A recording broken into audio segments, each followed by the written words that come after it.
నా జీవితంలో నేను ఎప్పటికీ మర్చిపోలేని ఒక ప్రయాణం ఉంది. అది శ్రీశైలం యాత్ర.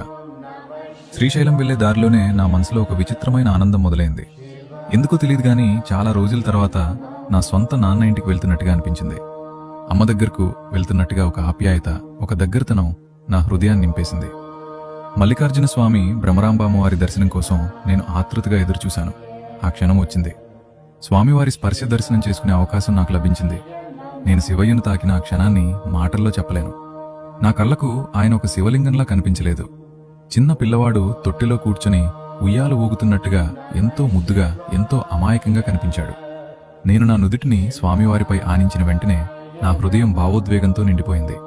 తెలియకుండానే నా కళ్ళలో నీళ్లొచ్చాయి. ఆ కన్నీళ్లు బాధవి కాదు, అవి ప్రేమతో, భక్తితో నిండిన ఆనంద బాష్పాలు. ఆ రోజు నాకు ఒక గొప్ప విషయం అర్థమైంది.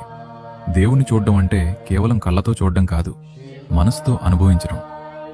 యాత్ర పూర్తయింది. తిరుగు ప్రయాణం మొదలైంది.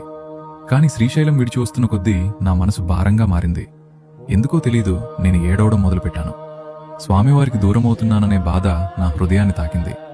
అప్పుడే నేను ఒకటనుకున్నా, శివయ్య శ్రీశైలంలో మాత్రమే లేదు. మనం మనసారా పిలిస్తే శివాయ మన హృదయంలోనే ఉంటాడు. నీ ప్రతి అడుగులో, నీ ప్రతి శ్వాసలో నీ వెంటనే ఉంటాడు.